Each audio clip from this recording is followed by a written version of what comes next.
xirnaanshaha gacanka Hormuz waxa uu muuqdaa inuu doc kastaba ugu darnaaday Mareykanka iyo xulufadiisa Israa'iil ee qaybta ka ah dagaalka Iiraan ka bilow qiimaha shidaalka iyo tamarta adduunka ee hawada ku shareeran qayloodhaanta dalalka khaliijka ee dhaqaale burburka kulaalaya iyo macaashka Iiraantii laf ahaanteeda dagaalka lagula jiray oo xirnaanta gacankeeda ka faa'iiday maaliyadan xad lahayn kadib markii ay muddada dagaalku socdo dhoofisay 11.7 milyan oo fuusto oo ah saliidda ceeriin taas oo ay u dhoofisay hal dal oo kaliya Shiinaha oo ah kan Mareykanka xifaaltanka dhaqaale ee adagi kala dhaxeeyo mid kale oo aan xirnaanshaha Hormuz Mareykanka ugu hiilinaya ah in dalalkii khaliijka kuwii uu trillioniska maalgashiga ka macaashi jiray cunaha la hayo masiibada dhaqaale ee ay wajahayaan u dheer tahay burbur hantiyeedka maalinlaha ah ka oo ay sababayaan weerarada droniska iyo gantaalaha ah ee Tehran sida joogtada ah ugu harqinayso dalalkan tan saddexaad ee Donald Trump ka leeyahay waxa lagu sheegay Ruushka oo jicsi fiican oo uu ku sii wadi karo dagaalka Ukraine la fahantiisu ka faa'iiday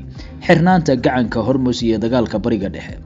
sidee hadaa tiri isla maalmihii ugu horeeyay ee gulufkaba Mareykanku waxa uu cunaqabatayntii ka qaaday shidaalkii Ruushku Hindiya u dhoofin jiray isagoo uga gol lahaa in Ruushka loo baxsado ugu yaraan maalmo looga sariigto culayska laga filan karay xirnaanta Hormuz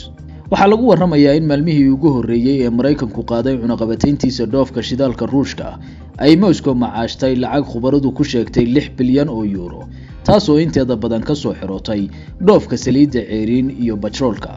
falanqeeyayaashu waxa ay intooda badan qireen intani fursad hor leh u abuurtay maaliyadda Ruushka oo waagan la dalaadhacayay dhaqaale burburka uu sababay dagaalka dabada dheeraaday ee Moscow kula jirto Ukraine gudaha Mareykanka waxa xoogaysanaya diidmada ka dhanka ah si socoshada dagaalka Iiraan iyo walaaca laga qabo burburka dhaqaale ee dagaalkani Mareykanka la fahantiisa u horseedi karo